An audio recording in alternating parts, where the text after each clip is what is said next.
Hello students, এডুমন্ত্র YouTube চ্যানেলের আরও একটা ইম্পর্টেন্ট এবং ইনফরমেটিভ সেশনে তোমাদেরকে মোস্ট ওয়েলকাম। চলছিল WBCS পরীক্ষাকে টার্গেট করে আমাদের জিওগ্রাফি এমসিকিউ সলভ। তা এখানে এই এমসিকিউগুলো আমি কিন্তু বানিয়েছি যে প্রিভিয়াস বিভিন্ন পরীক্ষায় যে সমস্ত জিওগ্রাফি এমসিকিউ এসছে ইন্ডিয়ান জিওগ্রাফি থেকে স্পেশালি, অথবা আমি খেয়াল করে দেখেছি যে যে পার্টগুলো যে টপিকগুলোকে বেশি ফোকাস করা হয়, অর্থাৎ যেখান থেকে বেশি কোশ্চেন আসে, সেরকমই কিন্তু এমসিকিউ দিয়ে আমার এই সিরিজটা সাজানো।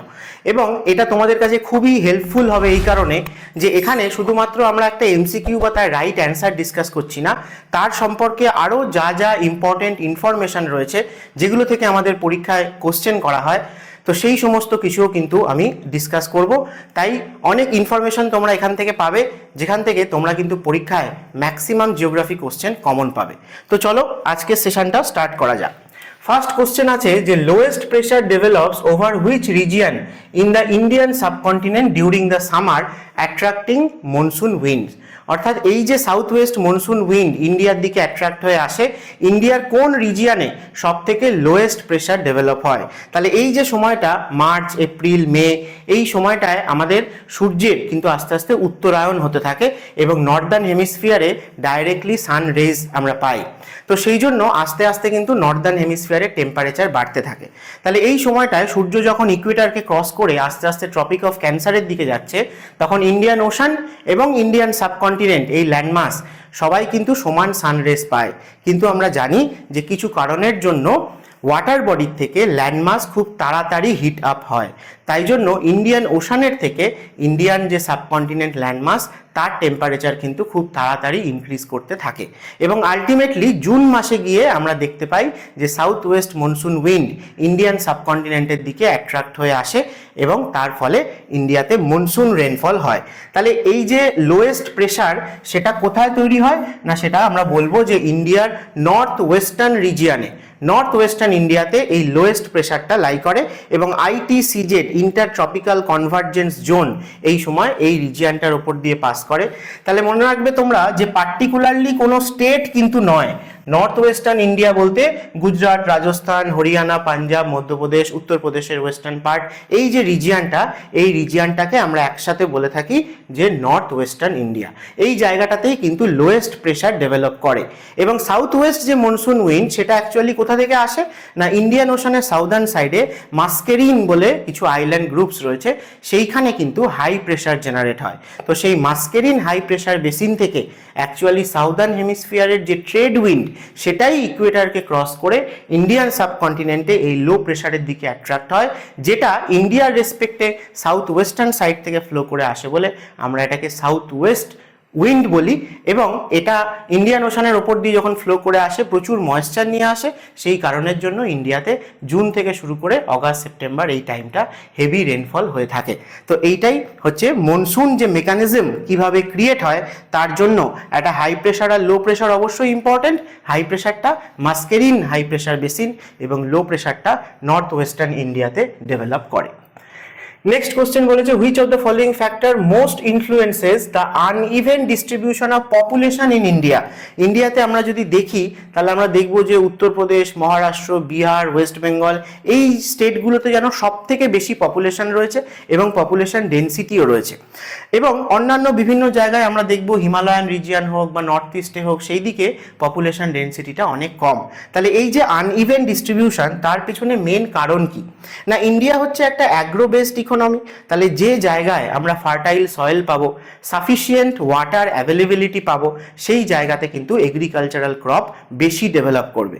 এবং শুধুমাত্র এগ্রিকালচারই নয়, বাকি যে কোনো কিছু ডেভেলপমেন্ট বলো, অর্থাৎ রোডওয়েজ, রেলওয়েজ বলো, ইন্ডাস্ট্রি বলো, এই সমস্ত কিছু কিন্তু নর্মালি প্লেন রিজিয়নে ডেভেলপ করাটাই বেশি সুইটেবল। তো সেই জন্য আমরা মূলত বলতে পারি যে সয়েল ফার্টিলিটি এবং ওয়াটার অ্যাভেলেবিলিটি যে জায়গায় বেশি, সেই জায়গায় পপুলেশনও বেশি, কারণ সেটা আমাদের বেসিক যে নিড, এগ্রিকালচারাল সাপোর্ট হোক, লাইভলিহুড, সেইটাকে কিন্তু মেনটেন করতে পারে। তাই সয়েল ফার্টিলিটি এবং ওয়াটার অ্যাভেলেবিলিটি মূলত এই কারণের ওপর ডিপেন্ড করেই আমরা ইন্ডিয়ার বিভিন্ন রিজিয়নে পপুলেশন ডিস্ট্রিবিউশনটা দেখতে পাই, যেটা সব জায়গায় আনইভেন, অর্থাৎ সমান নয় সব জায়গায়। চলো নেক্সট বলেছে যে Koyna project is constructed in which state. তাহলে কোয়েনা এটা একটা ইম্পর্টেন্ট রিভার এবং সেটা কার ট্রিবিউটারি না কৃষ্ণা রিভারের ট্রিবিউটারি। তাহলে এই কোয়েনা রিভারের ওপর একটা মাল্টিপারপাস ড্যাম আছে, বিরাট বড় একটা রিজার্ভার রয়েছে এবং মহারাষ্ট্রের সব থেকে বড় ওয়াটার রিজার্ভার বা আর্টিফিশিয়াল লেক হচ্ছে এই কোয়েনা রিজার্ভার বা কোয়েনা ড্যামের যেটা রিজার্ভার রয়েছে সেই লেকটা।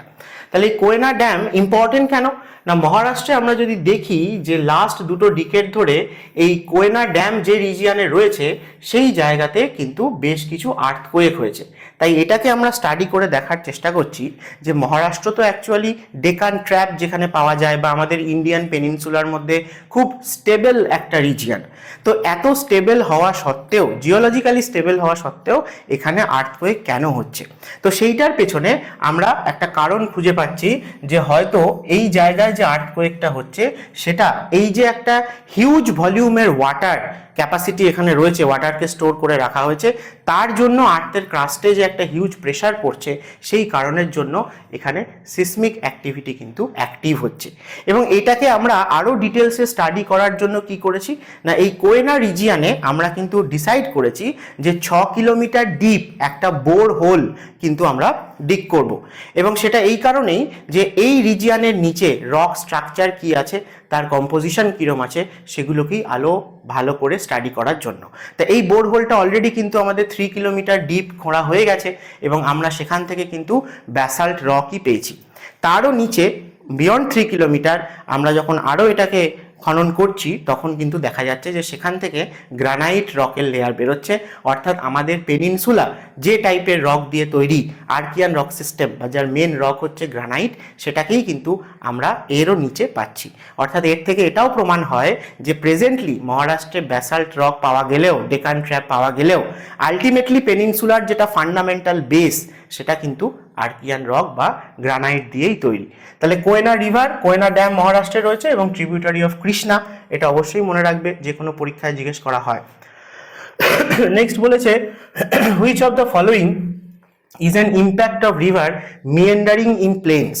অর্থাৎ রিভারের যে মিয়েন্ডার, এই মিয়েন্ডার জিনিসটা কি না, রিভার যখন তার লোয়ার কোর্সে চলে আসে একদম তার মোহনার কাছাকাছি অর্থাৎ প্লেন রিজিয়নের মধ্য দিয়ে ফ্লো করছে, তখন তার যে ক্যারি করে নিয়ে আসা হিউজ সেডিমেন্ট লোড সেটাকে সে ক্যারি করে নিয়ে যেতে পারে না, কারণ তার ওয়াটারের কারেন্টটা অনেকটাই কমে যায়, ওয়াটার ফ্লোয়ের রেটটা অনেক স্লো হয়ে যায়।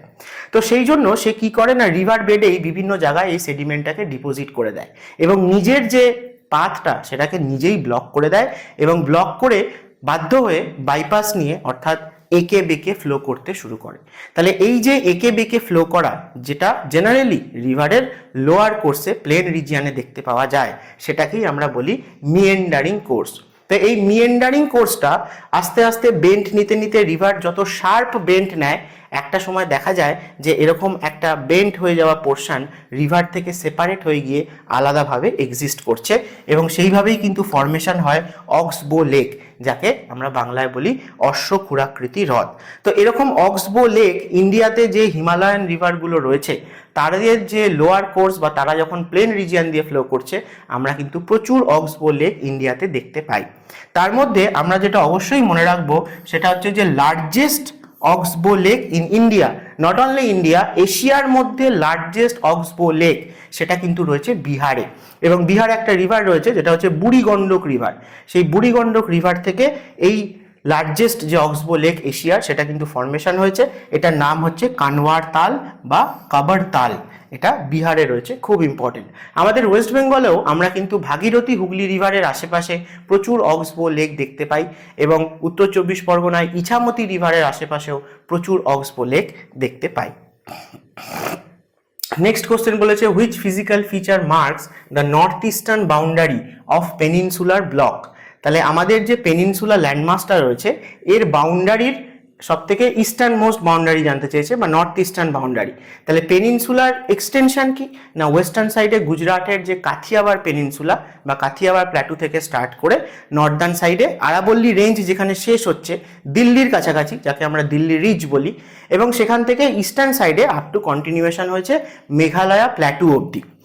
তো মেঘালয়া প্ল্যাটু আমাদের যে পেনিনসুলার ব্লক অর্থাৎ ছোট নাগপুর প্ল্যাটু থেকে কিছুটা হলেও যেন সেপারেট হয়ে রয়েছে।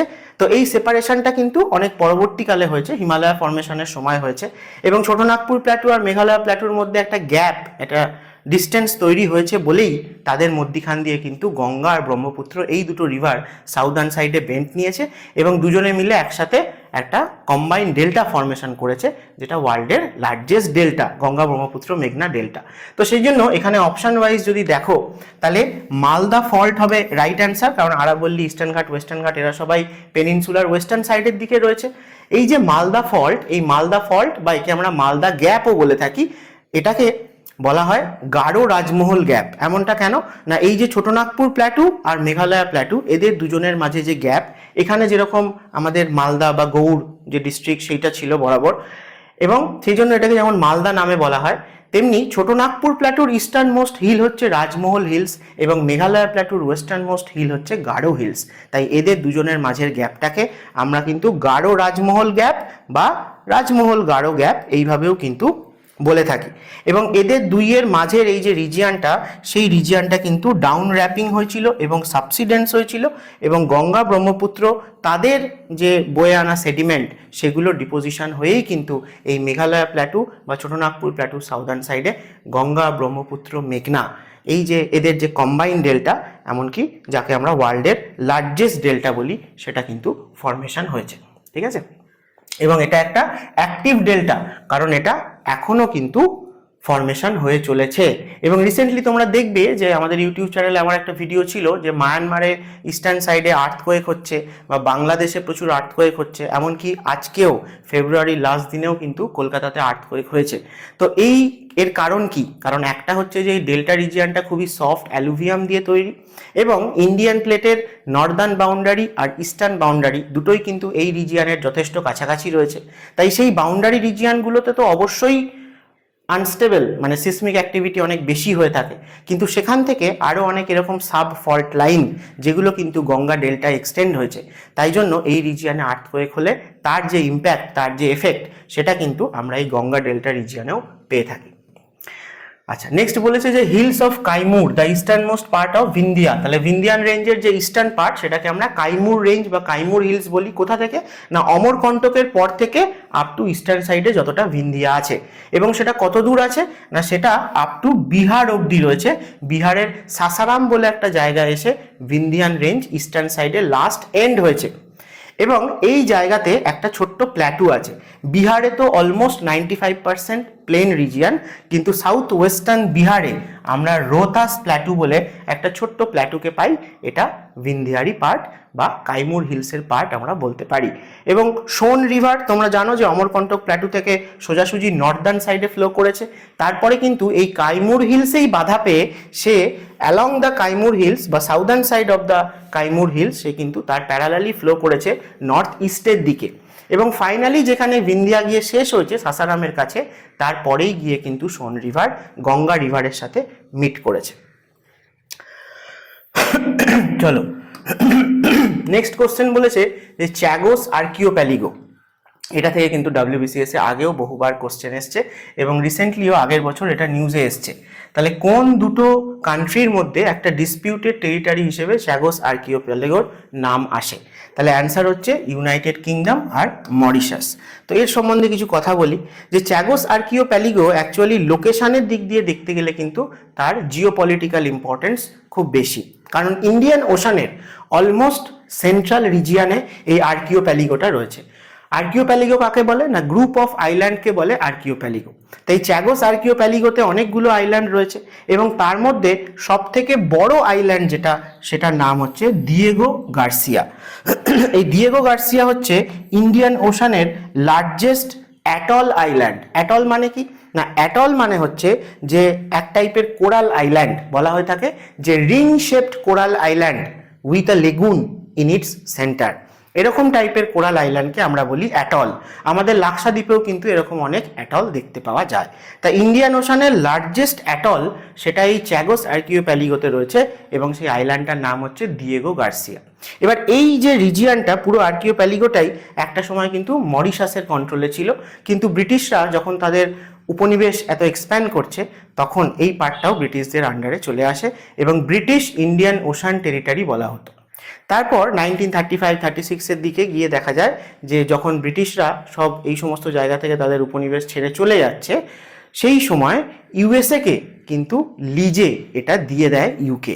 তারপর থেকে কিন্তু ইউএসএর আন্ডারেই ছিল এবং ইউএসএর সবথেকে বড় ওভারসিজ বেস অর্থাৎ নেভি বা মিলিটারি বেস সেটা কিন্তু ইন্ডিয়ান ওশানে রয়েছে এই দিয়েগো গার্সিয়া আইল্যান্ডে। তো এইটা নিয়েই ইন্ডিয়া এবং অন্যান্য কান্ট্রি আরও অনেক ইস্যু তুলেছে যে মরিশাসের যে টেরিটরি সেটা মরিশাসকে ফিরিয়ে দেওয়া হোক সেই নিয়ে।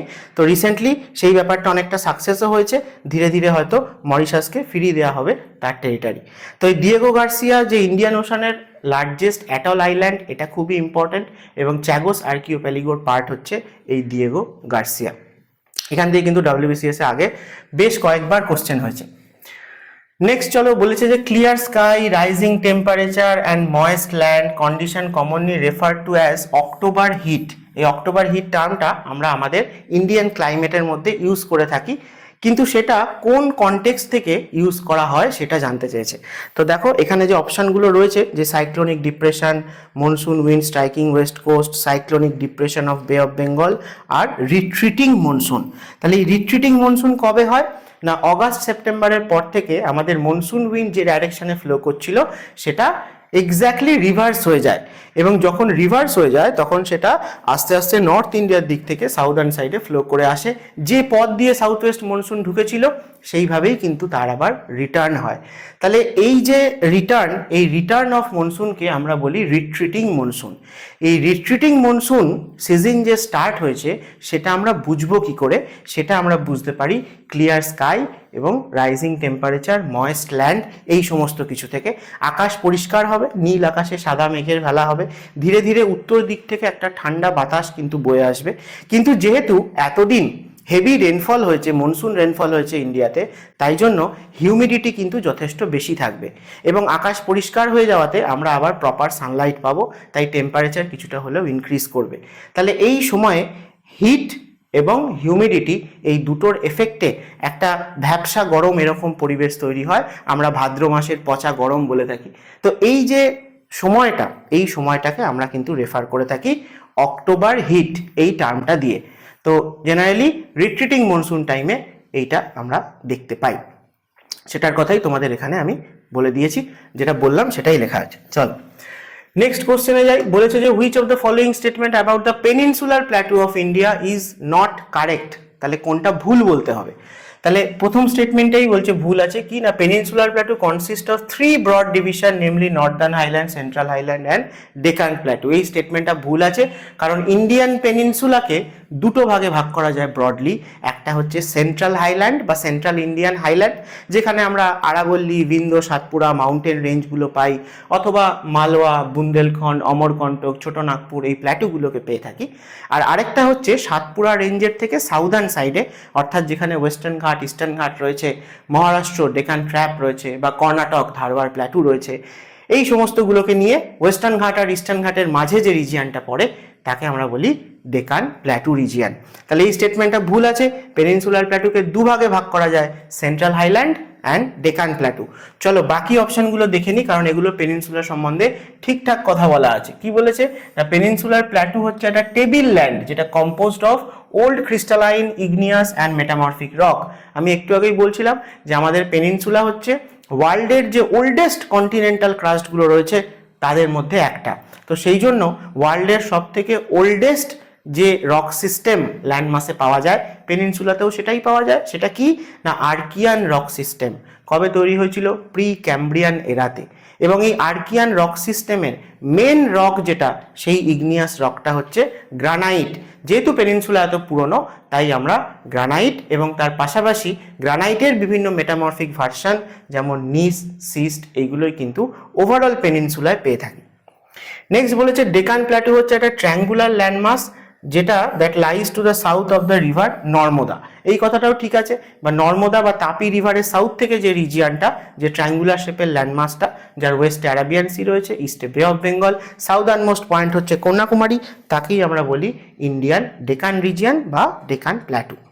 নেক্সট বলেছে ওয়েস্টার্ন ঘাট আর হায়ার দ্যান ইস্টার্ন ঘাট। এই স্টেটমেন্টটাও ট্রু। ওয়েস্টার্ন ঘাটের ওভারঅল অল্টিটিউড দেখলে সেটা ইস্টার্ন ঘাটের থেকে বেশি। তবে এখানে একটা কথা বলে দিই যে ওয়েস্টার্ন ঘাট ইস্টার্ন ঘাট নীলগিরিতে মিট করেছে ঠিকই, ওয়েস্টার্ন ঘাটের নর্থ থেকে সাউথে গেলে অল্টিটিউড কিন্তু ইনক্রিজ করে, ইস্টার্ন ঘাটের কিন্তু অপোজিট, নর্থ থেকে সাউথে গেলে অল্টিটিউড ডিক্রিজ করে। বেশ, নেক্সট বলেছে যে which river valley project was developed with assistance from Tennessee valley authority. তাহলে এটাও খুব কমন কোশ্চেন, বিভিন্ন কম্পিটিটিভ এক্সামে বহুবার এসছে যে ইন্ডিয়াতে ইন্ডিপেন্ডেন্সের পরে প্রথম মাল্টিপারপাস প্রজেক্ট হচ্ছে দামোদর ভ্যালি কর্পোরেশন বা ডিভিসি, যেটা বানানো হয়েছিল কেন 1948-এ হয়েছিল। বানানো হয়েছিল তার মূলত পারপাস ছিল ফ্লাড কন্ট্রোল, কারণ দামোদরকে আমরা বাংলার দুঃখ বলে থাকি, যেহেতু প্রতি বছর মনসুন টাইমে সে ফ্লাড করে। তো এই ফ্লাড কন্ট্রোলের পারপাসেই কিন্তু মেনলি ডিভিসি প্রজেক্টটাকে বানানো, যদিও এটা যেহেতু মাল্টিপারপাস প্রজেক্ট তাই এখান থেকে আমরা ইলেকট্রিসিটি জেনারেশন বলো বা ইরিগেশন বলো অন্যান্য পারপাসেও কিন্তু একে ইউজ করতে পারি। তাহলে এই যে দামোদর ভ্যালি প্রজেক্ট সেটা ইউএসের টেনেসি ভ্যালি যে মাল্টিপারপাস প্রজেক্ট তার অনুকরণে বানানো হয়েছিল। এবং দামোদর ভ্যালি বলতে না দামোদর রিভারই এখানে মেন রিভার, তাহলে দামোদর এবং তার যারা ট্রিবিউটারি রয়েছে যেমন বরাকর, কোনার, এই সমস্ত রিভারগুলোকে নিয়ে পুরো দামোদর বেসিনকে জুড়েই এই দামোদর ভ্যালি কর্পোরেশন কিন্তু বানানো। তো এখানে তোমাদের ইম্পর্টেন্ট এই কোশ্চেনগুলো জিজ্ঞেস করা হয় যে তিলাইয়া, মাইথন, কোনার, পাঞ্চেত এই ড্যামগুলো কোন কোন নদীর ওপর আছে। তাহলে তিলাইয়া আর মাইথন এই দুটো আমরা দামোদরের সব থেকে লংগেস্ট বা লার্জেস্ট ট্রিবিউটারি বরাকর রিভারের ওপর পেয়ে থাকি। কোনার ড্যাম রয়েছে, কোনার বলে একটা দামোদরের ট্রিবিউটারির ওপর, এবং পাঞ্চেত রয়েছে ইটসেলফ দামোদরের ওপর। আর এছাড়া আমাদের ওয়েস্ট বেঙ্গলে দুর্গাপুরের কাছে রয়েছে দুর্গাপুর ব্যারেজ, যেটাও কিন্তু এই দামোদর ভ্যালি কর্পোরেশনের আন্ডারেই আসে। শুধুমাত্র দামোদর রিভারের ওপর তার আপার কোর্সে একটা ড্যাম রয়েছে যার নাম হচ্ছে তেনুঘাট ড্যাম, ঝাড়খণ্ডে রয়েছে। এই তেনুঘাট ড্যামটা দামোদর রিভারের ওপর থাকলেও সেটা কিন্তু এই ডিভিসি প্রজেক্টের আন্ডারে আসে না। এটাও খুব ইম্পর্টেন্ট ইনফরমেশন, তোমরা অবশ্যই মনে রাখবে। এবং ফ্লাড কন্ট্রোলের জন্য ডিভিসি যেমন ইন্ডিয়াতে প্রথম মাল্টিপারপাস প্রজেক্ট, তেমনি আরও দুটো ইম্পর্টেন্ট প্রজেক্ট রয়েছে যেগুলোরও বানানোর জন্য মেন কারণ ছিল ফ্লাড কন্ট্রোল করা। তারা কে কে? একটা হচ্ছে উড়িষ্যার মহানদীর ওপর সম্বলপুর ডিস্ট্রিক্টে রয়েছে হীরাকুদ ড্যাম, আর একটা হচ্ছে ইন্ডিয়া নেপালের জয়েন্ট ভেঞ্চার বিহার আর নেপাল বর্ডারে রয়েছে কোশি ব্যারেজ প্রজেক্ট। এই তিনটে কিন্তু এক্সাম্পল অফ এরকম মাল্টিপারপাস প্রজেক্ট ইন্ডিয়াতে যাদের মূলত ফ্লাড কন্ট্রোলের জন্যই বানানো হয়েছিল। নেক্সট কোশ্চেন চলো দেখে নি। বলছে the western coastal plane is an example of volcanic, এমার্জেন্ট, submerge নাকি টেকটনিক কোস্ট। তাহলে আমাদের যে ওয়েস্টার্ন কোস্ট সেটা কিভাবে তৈরি হয়েছিল না, যখন ইন্ডিয়ান পেনিনসুলা গন্ডোয়ানা ল্যান্ড ছেড়ে সেপারেট হয়ে নর্দার্ন সাইডে তার জার্নি শুরু করে, তখন আমাদের যে আজকের প্রেজেন্ট যেটাকে আমরা ওয়েস্ট কোস্টলাইন বলে থাকি সেই বরাবর কিন্তু একটা ফল্ট লাইন বা ক্র্যাক ডেভেলপ করেছিল। এবং আমাদের ওয়েস্টার্ন সাইডে ল্যান্ডমাসটা আজকে যতটা গুজরাট এক্সটেন্ডেড হয়ে আছে ওয়েস্টে, সেরকম পুরো ল্যান্ডমাসটাই কেরালা অবধি কিন্তু ওয়েস্টে আরও কিছুটা এক্সটেন্ডেড ছিল। কিন্তু যখন হিমালয় ফর্মেশন হয়, তখন যখন কলিশন হয় ইন্ডিয়ান প্লেট আর ইউরেশিয়ান প্লেটের, তখন এই ইন্ডিয়ান পেনিনসুলা প্রচণ্ড জার্কিং ফেস করে এবং এই যে ফল্ট লাইনটা, সেই ফল্ট লাইন থেকে এক্সটেন্ডেড যে ল্যান্ডমাসটা ছিল সেটা অ্যারাবিয়ান সি এর নিচে চলে যায়, অর্থাৎ সাবমার্জড হয়ে যায়। এবং তার ফলে ইন্ডিয়ান পেনিনসুলা ল্যান্ডমাসটাও কিছুটা ইস্টার্ন সাইডে টিল্ড হয়ে যায়। এবং যেহেতু একটা ফল্ট লাইন থেকে এই ল্যান্ডমাসটা সেপারেট হয়ে গেছে, তাই ওয়েস্টার্ন ঘাটকেও আমরা কিন্তু ব্লক মাউন্টেন হিসেবে কনসিডার করি। এবং ওয়েস্টার্ন ঘাটের ওয়েস্টার্ন স্লোপটা কিন্তু খুবই স্টিপ স্লোপ, খুবই খাড়াই ঢাল আমরা দেখতে পাই। এবং ওয়েস্টার্ন কোস্টাল প্লেন সেইটা আমরা বিশেষ পাই না, বা পেলেও খুবই ন্যারো, কারণ ওয়েস্টার্ন ঘাটের ওয়েস্টার্ন স্লোপের রিভারগুলো ডাইরেক্টলি ফ্লো করে ওয়েস্টার্ন ঘাট থেকেই অ্যারাবিয়ান সিতে গিয়ে পড়ে, অর্থাৎ এখানে প্লেন রিজিয়ান দিয়ে ফ্লো করার স্কোপ তারা খুবই কম পায়। তাহলে ওয়েস্ট কোস্ট হচ্ছে আমাদের সাবমার্জ কোস্ট, কারণ ল্যান্ডমাসের সাবসিডেন্সের ফলে বা সাবমার্জের ফলে তবেই কিন্তু তৈরি হয়েছে ওয়েস্ট কোস্ট। স্পেশালি কঙ্কন কোস্টে আমরা সি ওয়েভের অ্যাকশনের মাধ্যমে, তার এরোশনাল অ্যাক্টিভিটির মাধ্যমে প্রচুর ডিফারেন্ট ল্যান্ডস্কেপ আমরা কিন্তু পেয়ে থাকি। আবার আমরা যদি মালাবার কোস্টে কেরালায় যাই, তাহলেও কিন্তু আমরা স্পেশাল ফিচার ব্যাক ওয়াটার এটাও কিন্তু পেয়ে থাকি। আর ইস্ট কোস্টের কথা যদি বলা হয় তাহলে ইস্ট কোস্ট কি টাইপের কোস্ট না, ইস্ট কোস্টে আমরা দেখব যে ম্যাক্সিমাম ইন্ডিয়ার যে লম্বা লম্বা রিভারগুলো তাদের মাউথ রয়েছে, হিমালয়ান রিভারেরও মাউথ রয়েছে, তাই তাদের হিউজ ডিপোজিশন হয় রিভার মাউথে এবং যার ফলে ডেল্টা ফরমেশন হয়। তাই জন্য ইস্টার্ন কোস্টাল প্লেন একে আমরা বলবো এমার্জেন্ট টাইপের কোস্ট। এবং এই জায়গায় ক্রমাগত নতুন নতুন আইল্যান্ড, ডেল্টাইটিক আইল্যান্ড ফরমেশন হচ্ছে, তাই জন্য ইস্ট কোস্টাল রিজিয়ানে ডেপথটা কিন্তু অত বেশি নয়। তাই এই জায়গাতে ইন্ডিয়ার যে পোর্টগুলো রয়েছে ইস্ট কোস্টে সেগুলো সবই কিন্তু maximum artificial port except Visakhapatnam. কিন্তু ওয়েস্ট কোস্টে আমরা যদি দেখি তাহলে সেখানে রিভারগুলোর মাউথে ডেল্টা ফর্মেশন হয় না, এস্টুয়ারি ফর্ম হয়। আর এস্টুয়ারি যেখানে ফর্ম হয় সেখানে কিন্তু ন্যাচারালি ওয়াটারের ডেপথটা মেনটেন হয়, যার ফলে আমাদের ওয়েস্ট কোস্টে ম্যাক্সিমাম যে পোর্ট রয়েছে সি পোর্ট সেগুলো সবই কিন্তু ন্যাচারাল পোর্ট বা ন্যাচারাল হারবার কিন্তু সেখানে দেখা যায়। তাহলে ওয়েস্ট কোস্ট সাবমার্জ কোস্ট এবং সেখানে এস্টুয়ারি ফর্ম হয় রিভার মাউথে, আর ইস্ট কোস্ট এমার্জেন্ট কোস্ট, সেখানে ডেল্টা ফর্ম হয়। নেক্সট বলেছে significant river of Indian desert Luni originates from western slopes of আরাবল্লী and which place of Rajasthan. Luni রিভারের অরিজিন জিজ্ঞেস করেছে, তাহলে লুনি রিভারের একটা হেডওয়ার্ড সোর্স হচ্ছে পুষ্কর লেক, এবং এটা একটা আর্টিফিশিয়াল ফ্রেশ ওয়াটার লেক। কোথায় রয়েছে পুষ্কর লেক? রাজস্থানের আজমির ডিস্ট্রিক্টে রয়েছে। সেখান থেকে লুনি অরিজিনেট হয়ে আমাদের থর ডেজার্ট রিজিয়ানে বা ওয়েস্টার্ন রাজস্থান রিজিয়ানের মোস্ট ইম্পর্টেন্ট রিভার হচ্ছে লুনি রিভার।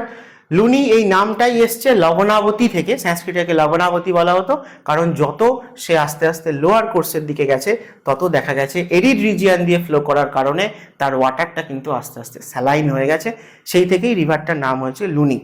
লুনি কিন্তু একমাত্র রিভার যে গ্রেট রান অফ কাছের দিকে ফ্লো করে গেছে, একমাত্র রিভার যার মাউথ গ্রেট রান অফ কাছের দিকে রয়েছে। কিন্তু লুনি রিভারের মাউথকে আমরা কিন্তু ঠিক ভালোভাবে আইডেন্টিফাই করতে পারি না, কারণ এরকম এরিড রিজিয়ানে বলা হয় যে লুনি রিভার কোথাও একটা গিয়ে হারিয়ে গেছে, তাকে আমরা আইডেন্টিফাই করতে পারি না আর শেষ অবধি। তো সেই জন্য লুনি কিন্তু ইন্ডিয়াতেও একটা best example of inland river, যে ল্যান্ডের ভেতরে কোথাও থেকে অরিজিনেট হয়ে ল্যান্ডের ভেতরেই কোথাও হারিয়ে গেছে বা শুকিয়ে গেছে সেই রকম। তো এরকম আরও ইনল্যান্ড রিভারের এক্সাম্পল রয়েছে। লুনি ছাড়া আরেকটা ইম্পর্টেন্ট এক্সাম্পল হচ্ছে ঘাঘর রিভার। এই ঘাঘর রিভারটাকেও আমরা কিন্তু রাজস্থানেই পেয়ে থাকি। নেক্সট বলেছে সাম্বার লেক। সাম্বার লেক রাজস্থানে রয়েছে, বলেছে কোন ডিস্ট্রিক্টে না জয়পুর ডিস্ট্রিক্টে আমরা কিন্তু সাম্বার লেককে পেয়ে থাকি। সাম্বার লেক হচ্ছে ইন্ডিয়ার মধ্যে largest inland saline water lake. Inland কেন না, লার্জেস্ট স্যালাইন ওয়াটার লেক বললে আমাদের কোস্টাল রিজিয়ানে অনেক লেগুন আছে, আমরা তাদেরকে বলবো। চিল্কা তাদের মধ্যে সব থেকে বড়, পুলিকট রয়েছে ইম্পর্টেন্ট লেগুন, অথবা মালাবার কোস্টে ভেম্বনাথ বা অস্তমুদি, তারাও কিন্তু স্যালাইন ওয়াটার লেক, যদিও লোকালি আমরা তাদেরকে কয়াল বলি, বাট তারাও টাইপ অফ লেগুন।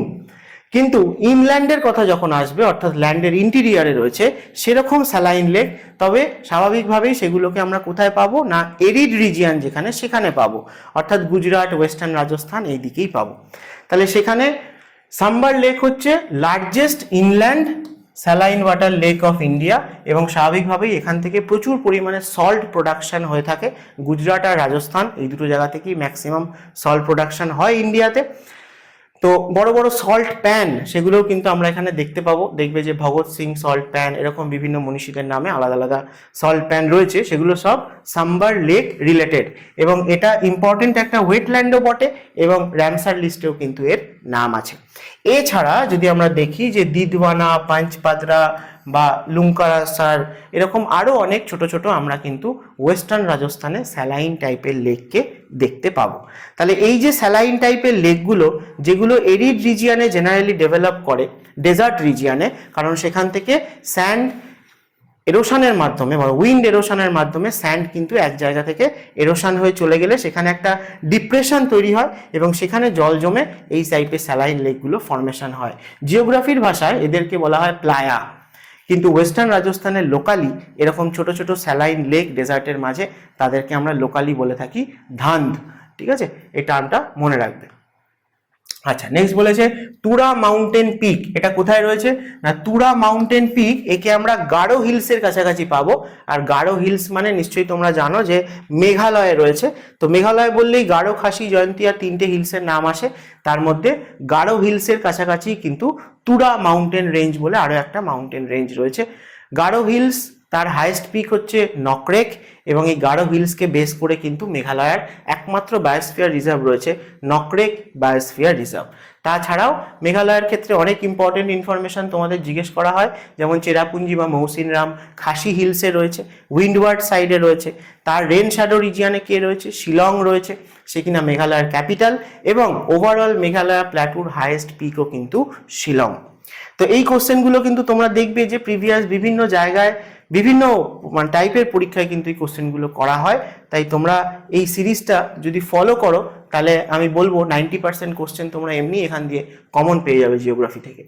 আরও একটা কথা, যে এই যে গারো, খাসি, জয়ন্তিয়া এই যে নামগুলো পাহাড়ের, তো এই নামগুলো কিসের থেকে হয়েছে না সেই রিজিয়নের যে ট্রাইবস তাদের নাম থেকেই কিন্তু এই হিলগুলোর নাম দেওয়া হয়েছে। আচ্ছা, বলেছে which plateau is not a part of patland series. Patland কাকে বলে না প্যাটল্যান্ড হচ্ছে ফ্ল্যাট টপড, খুব হার্ড রক দিয়ে তৈরি এরকম রিজিয়ন যেগুলোকে আমরা সেন্ট্রাল ইন্ডিয়ান হাইল্যান্ডের মধ্যে কিছু কিছু প্ল্যাটুতে পেয়ে থাকি। তার মধ্যে স্পেসিফিক্যালি প্যাটল্যান্ড কোথায় পাওয়া যায় বললে আমরা বলে থাকি ছোট নাগপুর প্ল্যাটু। ছোট নাগপুর প্ল্যাটুর একটু ওয়েস্টার্ন সাইডের দিকে, অর্থাৎ হাজারিবাগ যে রিজিয়নটা, হাজারিবাগ পালামৌ, সেই জায়গাতে আমরা কিন্তু এই প্যাটল্যান্ডকে মূলত দেখতে পাই। তবে অপশানে বলেছিল কোথায় পাওয়া যায় না, তাহলে এখানে আমরা রাঁচি প্ল্যাটু আর হাজারিবাগ প্ল্যাটুকে তো অবশ্যই ইনক্লুড করব, কারণ এই দুটো ছোট নাগপুর প্ল্যাটুরই পার্ট। তার সাথে মালওয়া প্ল্যাটুকে ইনক্লুড করব, তেলেঙ্গানা প্ল্যাটুকে নেব না, কারণ তেলেঙ্গানা প্ল্যাটুতে এরকম টাইপের প্যাটল্যান্ড দেখা যায় না, এবং তার একটা পার্টিকুলার ডাইরেকশনে স্লোপ রয়েছে, গোদাবরী কৃষ্ণা রিভার এই তেলেঙ্গানা প্ল্যাটু রিজিয়ন দিয়ে কিন্তু ফ্লো করছে। তো প্যাটল্যান্ড স্পেশালি মনে রাখবে যে ছোট নাগপুর প্ল্যাটু বা হাজারিবাগ পালামৌয়ের দিকে কিন্তু আমরা অ্যাকচুয়ালি দেখতে পাই। আচ্ছা, নেক্সট কোশ্চেন বলেছে littoral forest are most associated with which kind of ecosystem. Littoral forest এটা জেনারেলি ওয়েটল্যান্ড ইকোসিস্টেমের সাথে রিলেটেড, অর্থাৎ জলা জায়গা, জলাভূমিতে যে টাইপের ভেজিটেশন হয় তাকে আমরা বলে থাকি লিটোরাল ভেজিটেশন বা লিটোরাল ফরেস্ট। এক্সাম্পল, জলাভূমির ক্ষেত্রে বললে আগে তার দু রকম টাইপ রয়েছে, একটা হচ্ছে মার্শ, একটা হচ্ছে সোয়াম্প। দুটোই কিন্তু জলা জায়গায় যে ভেজিটেশন হয়ে থাকে। তাহলে ডিফারেন্সটা কি না মার্শ আমরা তাকেই বলবো যেখানে জলা জমিতে শুধুমাত্র ঘাস জাতীয় উদ্ভিদ জন্মায়, আর সোয়াম্প আমরা তাকে বলবো যেখানে জলা জমিতে শুধুমাত্র ঘাস নয় তার সাথে বড় বড় গাছপালা অর্থাৎ ট্রি তারাও কিন্তু এক্সিস্ট করে। তাহলে এক্সাম্পল বললে পাঞ্জাবের খুব বিখ্যাত একটা মার্শ হচ্ছে হারিকে ওয়েটল্যান্ড, এটা একটা র্যামসার সাইট, সেটা কিন্তু এক্সাম্পল অফ মার্শ। তোমরা ছবি দেখলে বুঝতে পারবে যে শুধুমাত্র ঘাস সেখানে কিন্তু রয়েছে। বিয়াস এবং সাতলেজ এই দুটো রিভারের মিটিং প্লেসে এই হারিকে ওয়েটল্যান্ড বা র্যামসার সাইটটা কিন্তু গড়ে উঠেছে। আর আমরা যদি সোয়াম্পের এক্সাম্পল দেখি তাহলে আমরা বলতে পারি সুন্দরবন বা যে কোনো ম্যানগ্রোভ ফরেস্ট। ইন্ডিয়ার কোস্টাল রিজিয়নে অলমোস্ট সমস্ত স্টেটেই ম্যানগ্রোভ পাওয়া যায়। তারা যেরকম এক্সাম্পল অফ লিটোরাল ফরেস্ট, তেমনি হিমালয়ান তেরাই রিজিয়ন সেখানেও, বা বিশেষ করে ইস্টার্ন হিমালয়ান তেরাই রিজিয়ন সেইখানেও যে স্যাঁতস্যাঁতে হাই হিউমিডিটি সেই কন্ডিশনে যে ফরেস্ট এক্সিস্ট করে সেগুলোকেও আমরা লিটোরাল ফরেস্ট বলতে পারি। তাহলে লিটোরাল ফরেস্টের ক্ষেত্রে প্রথম ক্ষেত্রেই আমাদের মাথায় যেটা নাম আসে সেটা হচ্ছে ম্যানগ্রোভ ফরেস্ট, কারণ ম্যানগ্রোভ ফরেস্ট হচ্ছে best example of littoral forest. তবে যে কোনো ওয়েটল্যান্ডকে বেস করে যে ভেজিটেশন থাকবে তাকেই আমরা লিটোরাল বলতে পারি। এই ম্যানগ্রোভ ফরেস্ট বা লিটোরাল ফরেস্ট, বিশেষ করে ম্যানগ্রোভ বললে তারা যেহেতু কোস্টাল রিজিয়নে জন্মায় সেই জন্য টাইডাল ইনফ্লুয়েন্স কিন্তু তাদের ওপর রয়েছে। তো সেই জন্য এই টাইপের ফরেস্টকে আমরা কিন্তু টাইডাল ফরেস্টও বলতে পারি। তাহলে টাইডাল ফরেস্ট বলতেও কিন্তু ম্যানগ্রোভ ফরেস্টকেই বোঝায়। এবং এই যে কোস্টাল বিভিন্ন সল্ট মার্শ বলো বা ডেল্টা বলো বা এস্টুয়ারি বলো বা লেগুন বলো, সেই সমস্ত জায়গায় আমরা এই ম্যানগ্রোভ বা টাইডাল ফরেস্টকে পাই। ইন্ডিয়ার ইস্ট কোস্টে যে যে স্টেটগুলো রয়েছে সেখানে প্রচুর পরিমাণে ম্যানগ্রোভ রয়েছে। ওয়েস্ট কোস্টেও গুজরাট এবং কেরালাতে প্রচুর ম্যানগ্রোভ পাওয়া যায়। কম্পারেটিভলি কোঙ্কন কোস্টে আমরা একটু কম দেখতে পাই। এবং ম্যানগ্রোভ যেহেতু স্যালাইন সয়েলে জন্মায় তাই এদেরকে আমরা সল্ট টলারেন্ট প্ল্যান্ট বলতে পারি, অর্থাৎ যারা স্যালাইন সয়েলে সার্ভাইভ করতে পারে। তাহলে এই সোয়াম্পি এবং স্যালাইন সয়েলে যারা সার্ভাইভ করে তাদেরকে আমরা কিন্তু আরও একটা টার্ম ইউজ করি, বলা হয় হ্যালোফাইট। তাহলে হ্যালোফাইট বলতেও আমরা কিন্তু ম্যানগ্রোভকেই বুঝবো। এবং এই ম্যানগ্রোভের কিছু স্পেশাল ক্যারেক্টারিস্টিক থাকে, যেমন তাদের শ্বাসমূল থাকে, ঠেসমূল থাকে, বা জরায়ুজ অঙ্কুরোদ্গম বা ভিভিপোরাস জার্মিনেশন দেখতে পাওয়া যায়। এগুলো ম্যানগ্রোভের ক্যারেক্টারিস্টিক্স।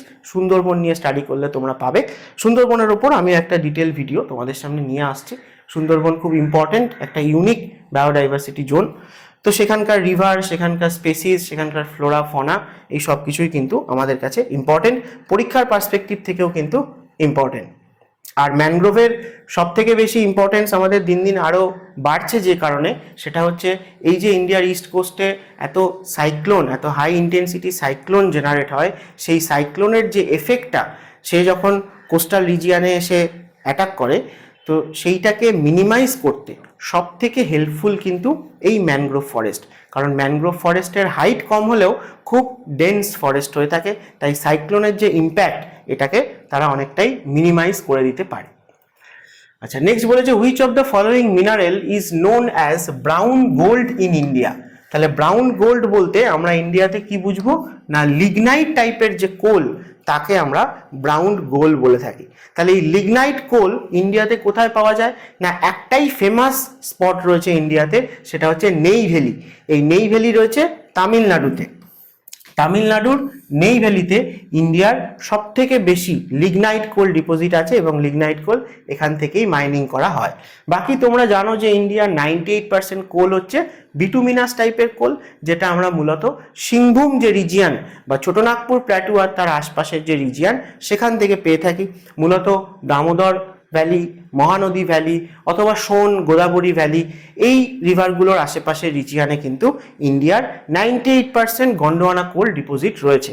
বাকি লিগনাইট কোল আমরা যেমন তামিলনাড়ুতে নেইভেলিতে পাচ্ছি, অ্যান্থ্রাসাইট কোল ডিপোজিট আমরা কিন্তু জম্মু কাশ্মীরে পেয়ে থাকি, সেটা টার্সিয়ারি টাইপের কোল।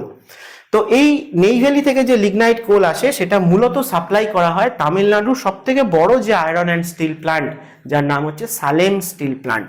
এটাও খুব ইম্পর্টেন্ট, কারণ সালেম স্টিল প্ল্যান্ট হচ্ছে ইন্ডিয়ার মধ্যে সব থেকে হাই টেনসাইল বা সব থেকে স্ট্রং যে স্টিল যেগুলো দিয়ে ব্রিজ তৈরি হয় বা রেলের বিভিন্ন স্ট্রাকচার তৈরি হয়, সেই সব থেকে হাই টেনসাইল স্টিল কিন্তু প্রোডাকশন করে সালেম স্টিল প্ল্যান্ট। ঠিক আছে, সেটাও তামিলনাড়ুতে রয়েছে এবং নেইভেলি থেকেই এই সালেম স্টিল প্ল্যান্টে কোল সরবরাহ করা হয়।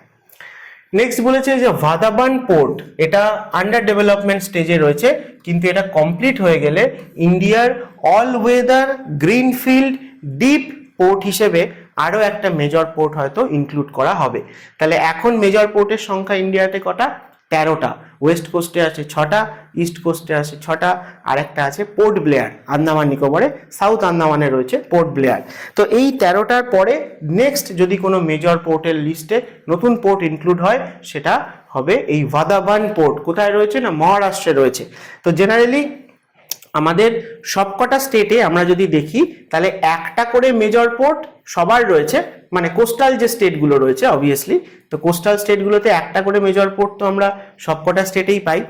এমন কোন স্টেটে more than one major port রয়েছে, তাহলে তার মধ্যে আসে দুটো স্টেটের নাম। এক হচ্ছে তামিলনাড়ু, যেখানে 3টে মেজর পোর্ট রয়েছে, চেন্নাই, এন্নোর এবং তুতিকোরিন, যাকে পার্ল ফিশিং এর জন্য ফেমাস বলা হয়। আর ভাদাবান পোর্ট মহারাষ্ট্রে হয়ে গেলে মহারাষ্ট্রেও কিন্তু 3টে হয়ে যাবে, একটা মুম্বাই, সেকেন্ড হচ্ছে নবসেবা বা জওহরলাল নেহরু পোর্ট ট্রাস্ট আমরা যাকে বলি, আর থার্ড এই ভাদাবান পোর্ট হয়ে যাবে। এবং এটা ওয়েস্ট কোস্টে হচ্ছে, অর্থাৎ অবশ্যই একটা ন্যাচারাল পোর্ট হবে এবং ইন্ডিয়ার ইকোনমিকে সত্যি বুস্ট করবে, কারণ হাই টেকনোলজি ইউজ করার জন্য এখানে অনেক বেশি কন্টেনার আর কি এখানে হ্যান্ডেল করতে পারবো আমরা কম টাইমের মধ্যে, যার ফলে মুম্বাই বা নবসেবা পোর্টের ওপর যে প্রেশারটা সেটাও কিন্তু অনেকটা কমে আসবে। নেক্সট কোশ্চেন চলো, বলছে যে Pykara was marked as the first water power station in which state of India. তো এটা এই কারণেই ইম্পর্টেন্ট, সেই জন্য পরীক্ষাতে জিজ্ঞেস করা হয় যে পাইকারা বলে একটা ওয়াটারফলস রয়েছে, এটা কোন স্টেটে রয়েছে। তো এটা কিন্তু রয়েছে তামিলনাড়ুতে। তো পাইকারা হাইড্রো ইলেকট্রিক প্রজেক্ট এটা তামিলনাড়ুর প্রথম ওয়াটার পাওয়ার স্টেশন 1932-তে হয়েছিল এবং আমাদের সাউথ ইন্ডিয়াতে রিনিউয়েবল এনার্জি জেনারেট করার যে ইনিশিয়েটিভ সেটাও কিন্তু এখান থেকে প্রথম শুরু হয়েছে। কোথায় রয়েছে না কোয়েম্বাটুরের কাছে রয়েছে, মূলত ইন্ডাস্ট্রিয়াল যে গ্রোথ অর্থাৎ সেখানে পাওয়ার সাপ্লাই করার জন্য এটাকে ডেভেলপ করা। যেহেতু তোমরা জানো যে এই যে কোল ডিপোজিট অর্থাৎ এনার্জি হিসেবে ফুয়েল সেটা কিন্তু মূলত আমাদের এই ছোটনাগপুর প্ল্যাটুতেই বেশি অ্যাভেলেবেল। যেহেতু ডেকান ইন্ডিয়াতে এরকম ফুয়েল সোর্স নেই, মিনারেল ডিপোজিট কিন্তু যথেষ্ট রয়েছে কর্ণাটক রিজিয়নে ধারওয়াড় প্ল্যাটুতে, কিন্তু যেহেতু ফুয়েল সোর্স নেই সেই জন্য মূলত ডেকান ইন্ডিয়াতে যে হেভি ইন্ডাস্ট্রিয়ালাইজেশন সেখানে পাওয়ার সাপ্লাই করতে গিয়ে হাইড্রো ইলেকট্রিসিটিরই প্রথম আমরা সাহায্য নিয়েছিলাম। তার মধ্যে একটা যেমন এটা এক্সাম্পল আসে তামিলনাড়ুর পাইকারা হাইড্রো ইলেকট্রিক প্রজেক্ট, সেরকম কর্ণাটকে ভদ্রা রিভারের পাশে এম বিশ্বেশ্বরাইয়ার ইনিশিয়েটিভে তৈরি ভদ্রাবতী আয়রন অ্যান্ড স্টিল, বা যেটাকে এখন বিশ্বেশ্বরাইয়া আয়রন অ্যান্ড স্টিল বলে, সেটাও কিন্তু ভদ্রা রিভারের ওপর ড্যাম দিয়ে ভদ্রা ড্যাম থেকে ইলেকট্রিসিটি জেনারেট করে তবে সেটা বানানো হয়েছিল। তাহলে পাইকারা ফলসকেও তোমরা মনে রেখো। আর ভদ্রা রিভারে এটাও কিন্তু আমাদের ডেকান ইন্ডিয়ার মধ্যে প্রথম হাইড্রো ইলেকট্রিক প্রজেক্ট, যেটা বানানোই হয়েছিল কোনো একটা আয়রন অ্যান্ড স্টিল প্ল্যান্টে পাওয়ার সাপ্লাই করার জন্য। আচ্ছা, নেক্সট বলেছে তুষকি গ্রাস। এই তুষকি গ্রাস আমরা কোন টাইপের ফরেস্টে জেনারেলি পেয়ে থাকি?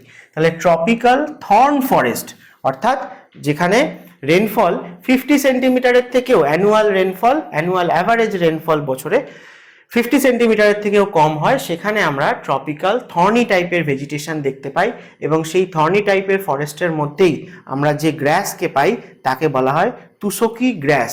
তাহলে জেনারেলি আমরা দেখতে পাবো যে ড্রাই এবং এরিড রিজিয়ন যেখানে রয়েছে সেই জায়গাতেই মূলত এই ট্রপিক্যাল থর্ন ফরেস্ট আমরা পাই। সেই থর্নি ফরেস্টের মধ্যেই কিন্তু যে গ্রাসল্যান্ড পাওয়া যায় সেই টাইপ অফ গ্রাসটাকে আমরা বলি তুষকি গ্রাস। নেক্সট কোশ্চেন চলো, বলছে Barapani lake of Shillong is also known as. তাহলে শিলংয়ে যে বারাপানি লেক রয়েছে সেটার আরেকটা নাম হচ্ছে উমিয়াম লেক।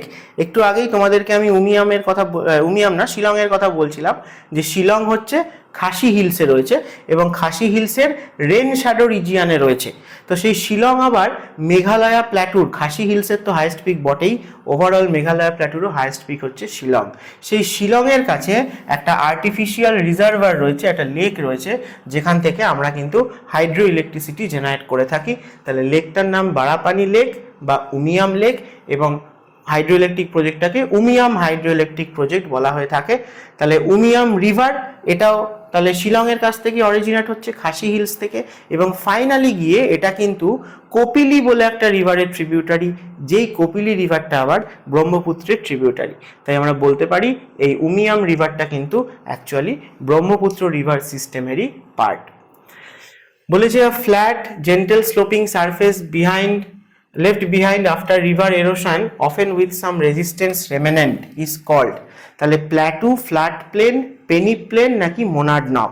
তাহলে পেনি প্লেন আর পেডি প্লেন এই দুটো জিনিস কি না, পেনি প্লেন আর পেডি প্লেন দুটোই কিন্তু দেখো low relief extensive plain formed by erosion, মানে লো তার অল্টিটিউড থাকবে, রিলিফটা অনেক লো, এবং এক্সটেন্সিভ প্লেন রিজিয়ান যেটা কিভাবে তৈরি হয়েছে না এরোশনের ফলে তৈরি হয়েছে, কিন্তু ডিফার করে যায় কিভাবে না কোন ক্লাইমেটের আন্ডারে এটা তৈরি হয়েছে।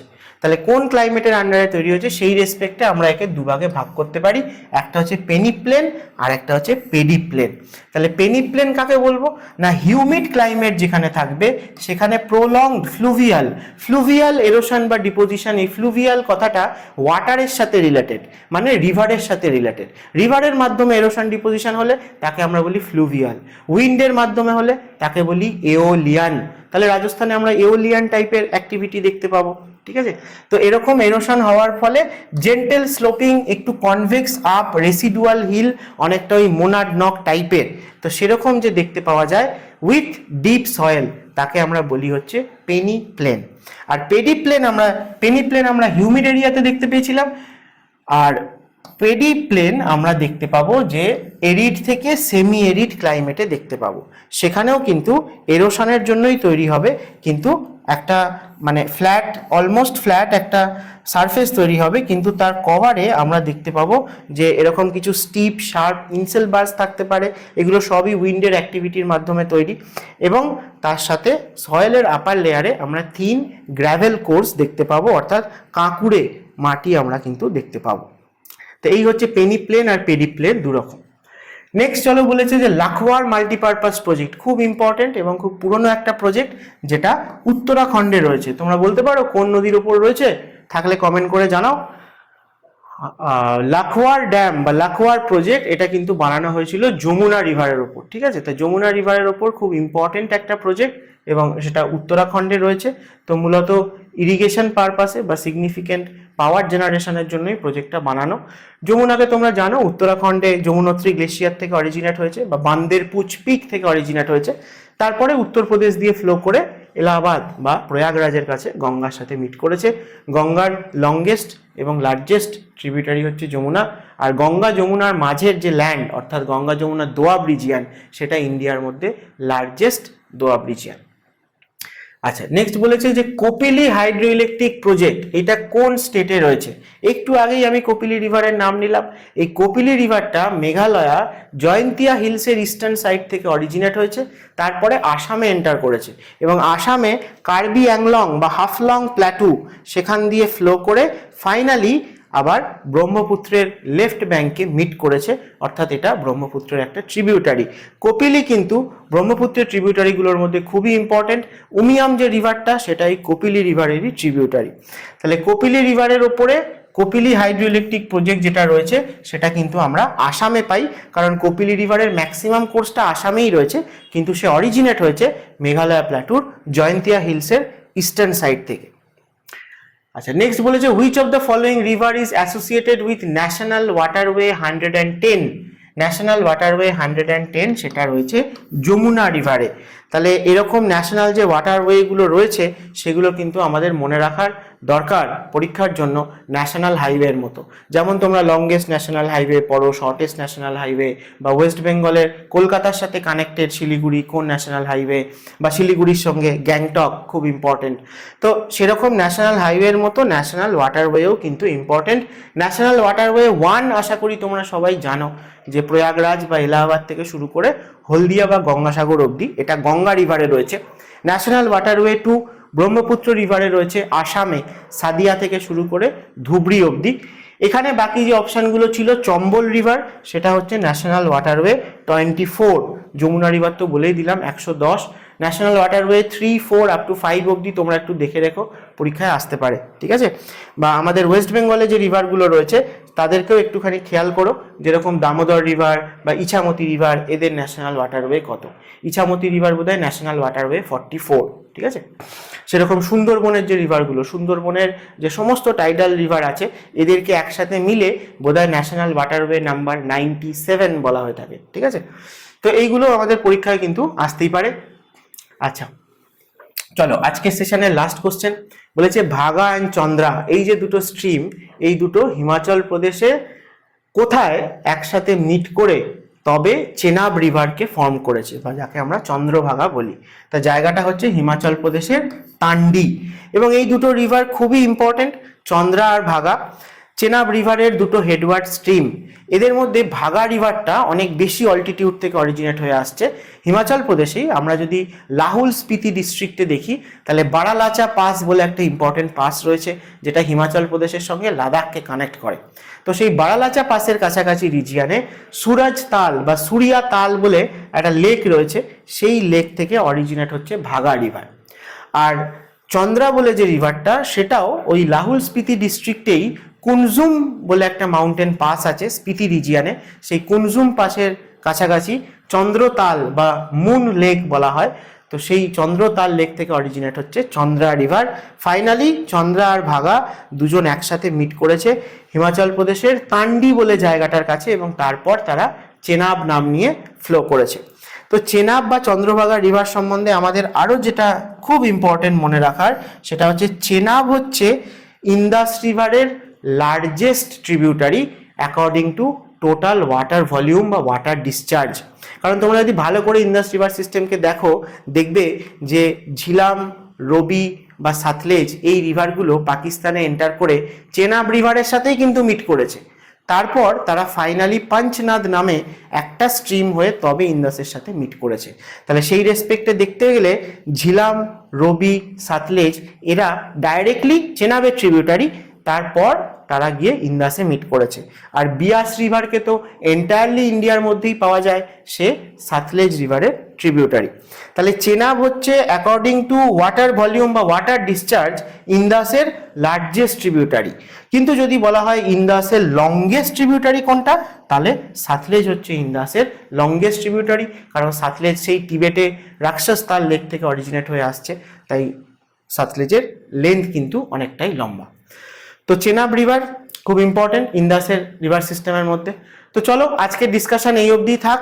নেক্সট আবার সেশন তোমরা এরকম পাবে, এরকম এমসিকিউ ডিসকাশন কিন্তু আপ টু যতদিন না WBCS এক্সাম হচ্ছে 2024-এর, ততদিন আমি কন্টিনিউ করব।